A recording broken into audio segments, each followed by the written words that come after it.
Hi, I'm James. I'm Beck. And this is our YouTube channel. Do you come from an under, where women blow and men thunder? Can't you hear the thunder? You better run, you better take cover.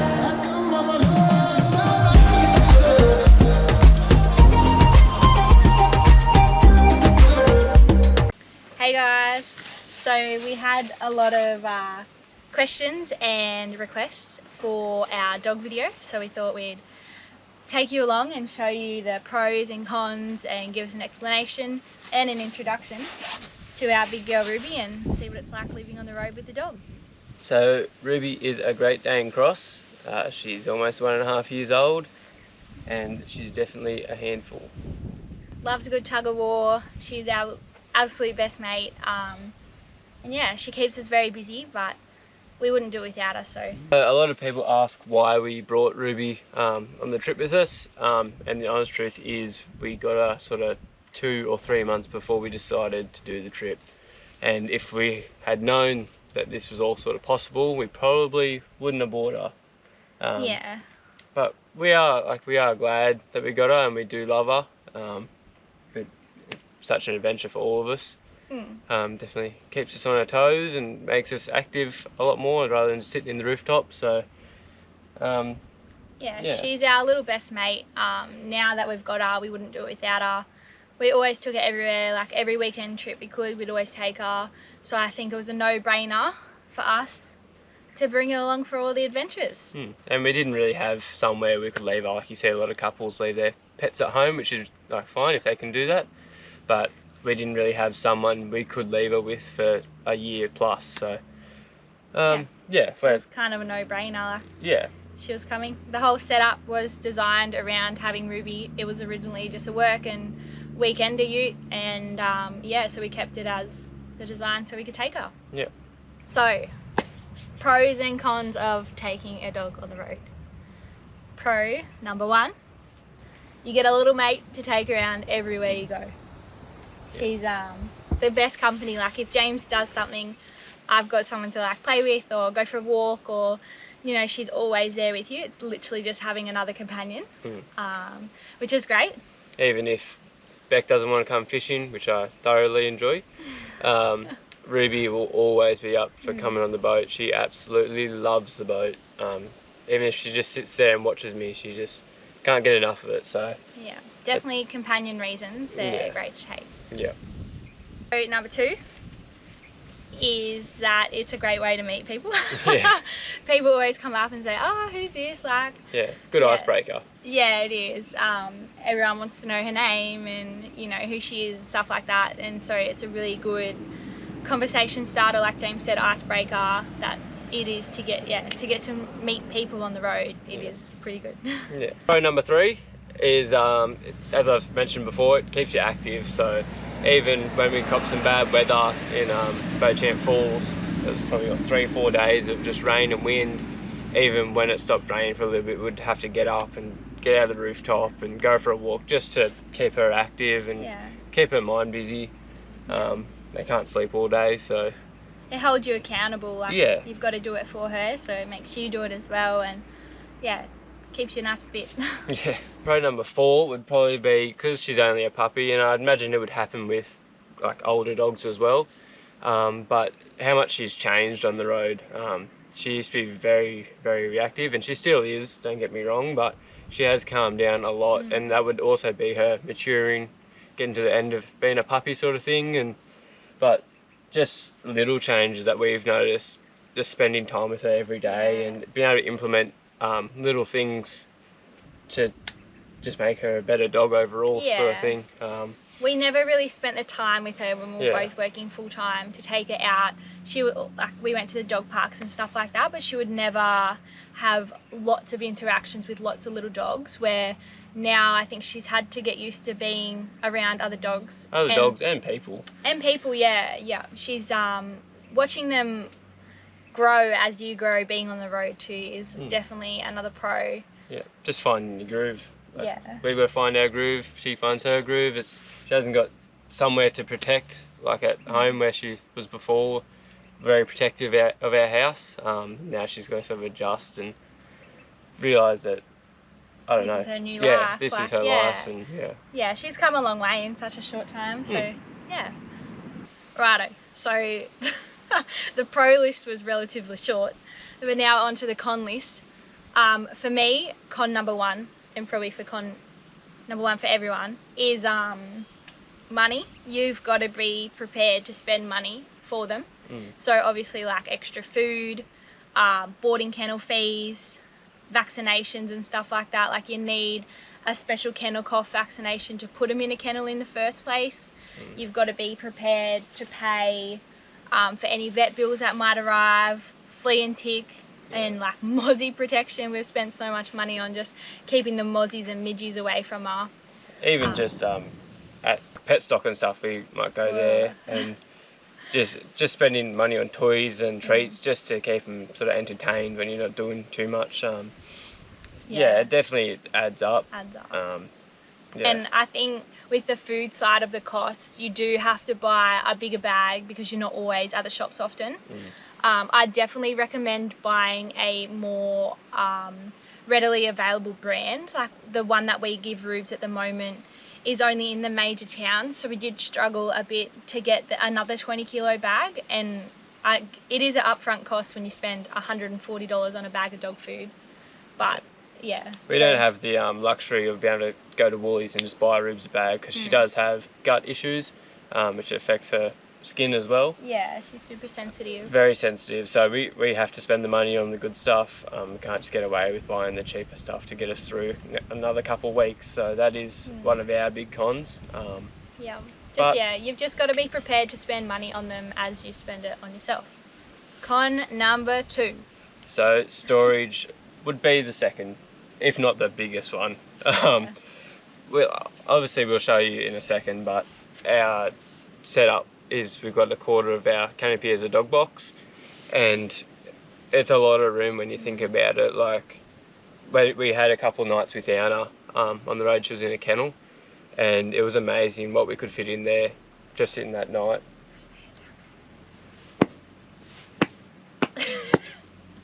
Sorry, Ant getting an ant. Sorry, there was just a little ant on the rug, didn't want to bite us. But yeah, so storage would have to be one of the biggest ones. Storage for food, like as we said, we buy 20 kilo bags of food, and we just chuck that in the boat. Luckily we have the boat just to put it in. And then when you get to the end of that bag, you're already looking for another one, so then you got another bag of food. Plus we keep a little box of it in the car just to feed it every morning and night. But yeah, just... You obviously it depends on what dog you get. Yeah, but, obviously we have a big dog, so that takes up a lot of room. Yeah. Whereas a lot of people might have a troop in, their little dog just sits in the front seat or something like that, and doesn't take up as much room as what we do. But for us, storage is a premium, and she takes a lot of it. So con number three would probably be water. Obviously everyone plans their setup around having X amount of water. If you have a dog, you have to be prepared to have enough water for yourself and your dog. It's pretty important. Obviously, they don't need fancy water, like you don't have to filter it. They're a bit easygoing. She just drinks what we drink, filtered water. But yeah, you're constantly filling up a dog bowl. It's all you feel like you do is fill up the dog bowl. Yeah, especially when it starts to get hot. Luckily, we're not up north at the moment, so it's not as hot, but... I feel like when we get up there, we're going to be going through a fair bit of water. So. Yeah. If you do get a dog, I highly recommend getting this stuff called Recharge, or it's just basically an electrolyte drink for any dog. You just portion it out. We've got a couple that you freeze in ice cubes and give it to her. Chicken flavoured, she loves it. Or you can get one that's a liquid and you tip it in. They are water bowl. Yeah, into the water. So they're commonly used for like working dogs and stuff like that. But yeah, definitely recommend if you're going to be around heat. Absolutely keeps them going. So yeah, maybe con number 4, maybe con number 5. Losing track here. Anyway, another con. Things to expect is definitely picking up their shit.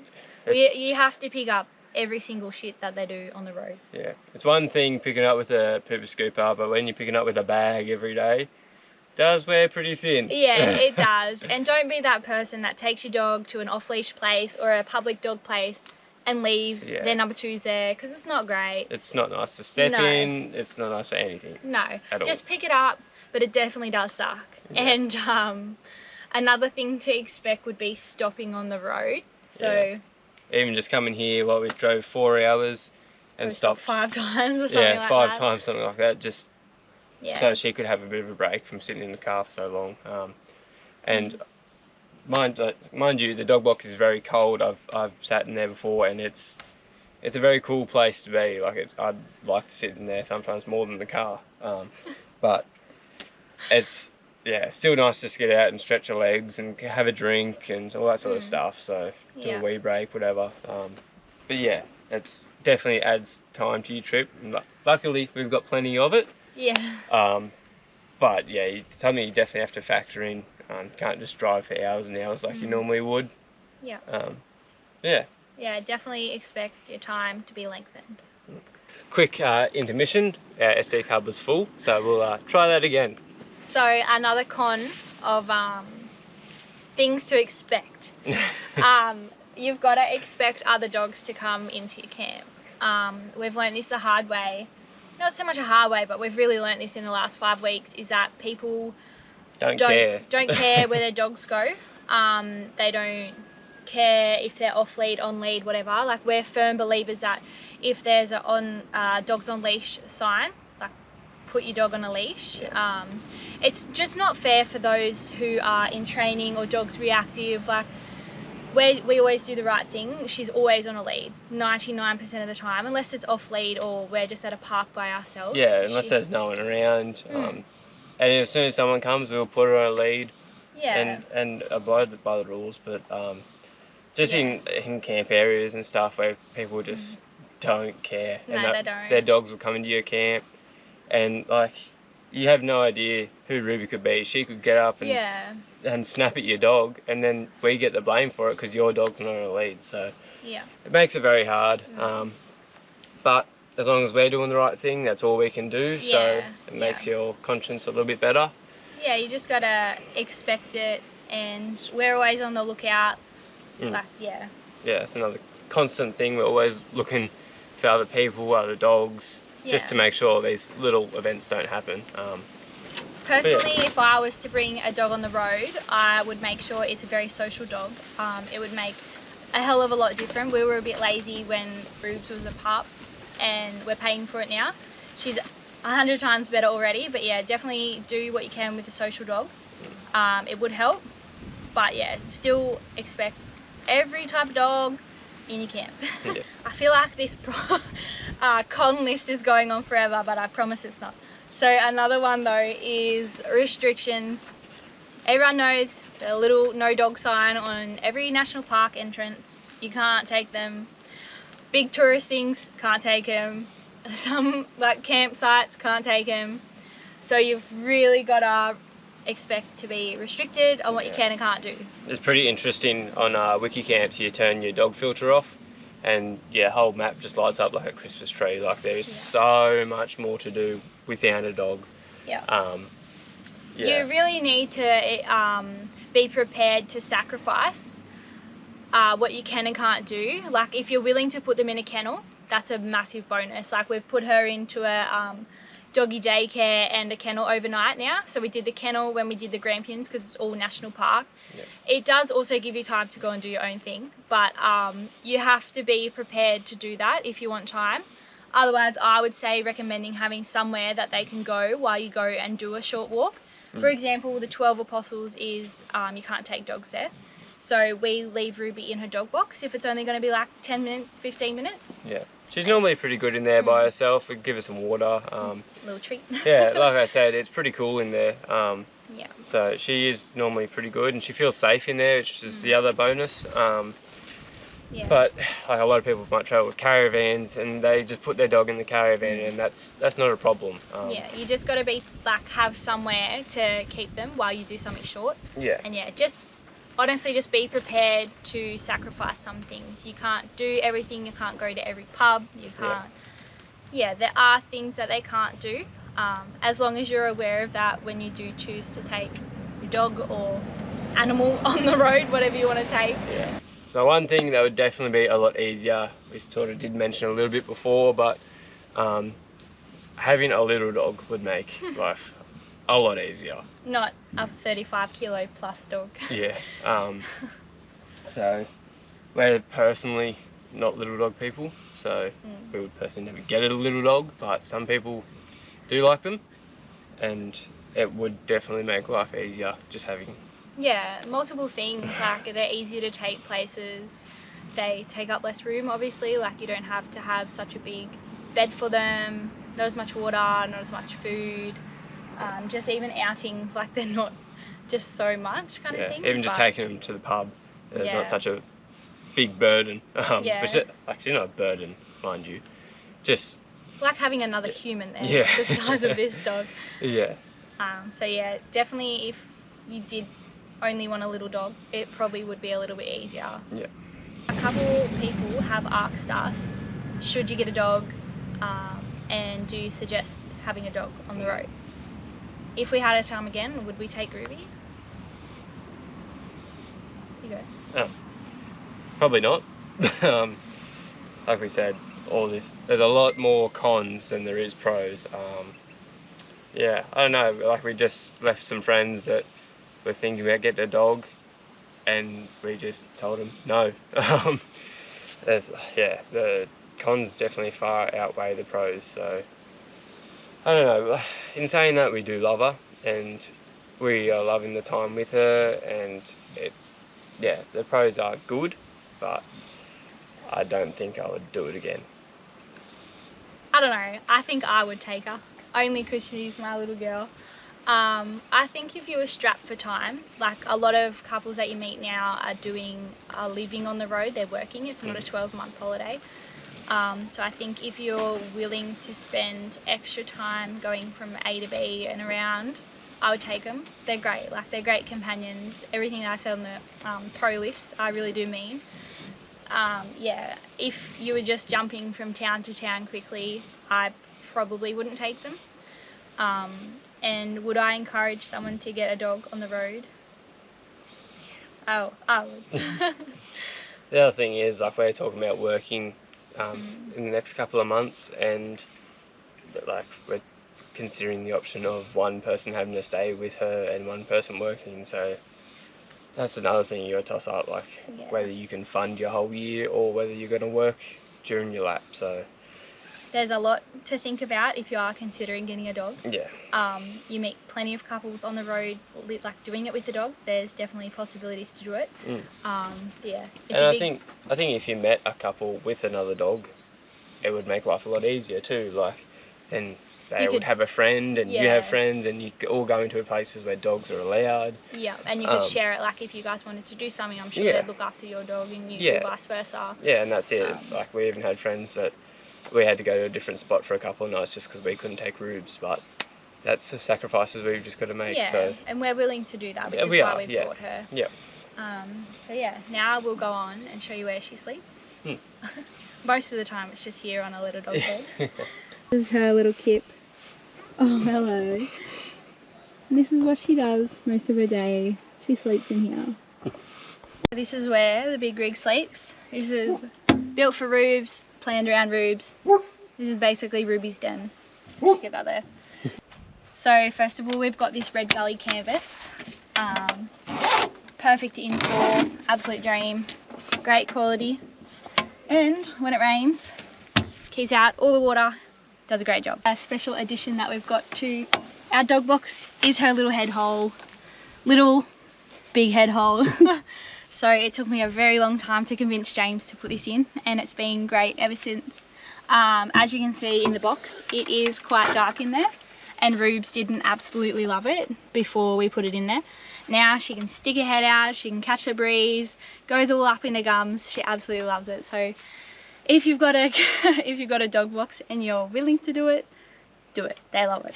It's got extra ventilation here on the outside there. Definitely would recommend that. A lot of boxes don't come out with it, but it would mean the world of difference. Just the wind that can come in. Yeah, so if we were only driving, the only air hole would be in here, but with the extra holes it's much more ventilated, and yeah, it also gives her an extra sight, not only the door. But it is definitely a lot cooler in there than expected. We've got our rooftop that fully covers the top. It is yeah, it's definitely a lot cooler in there than it is out here at the moment. It's quite hot. So yeah, we keep her dog bed in here. We also keep perspex on the bottom in here. So that perspex then goes up here when it's forecasted really heavy rain. As we said, it can still go in there. So between that and the cover, and then she's got no water getting in at all. A lot of people say to us, oh, how could you put her in there? Like, it's so small, blah, blah, blah. But it is definitely not small. It's not that small. Yeah, so without her bed in here, I could virtually sit upright. And I don't have much of my legs that, like, there you go. I've got, you know, no legs left. They fit in here. So there's definitely enough room for our dog. It's wide enough. She can turn around in here. She's well protected. A lot of ventilation. Protected from animals as well. Yeah, I reckon it's probably about like 15 degrees cooler in here at the moment than it is out there. Out of the sun. What else can we do? It's great. There's not much more to it. Like we said, keep a bed in here, her blanket. We do keep her toys in here. And yeah, it's just easy. It's good that we can hear her sook when she wants to get up of a morning, because we're literally right above her.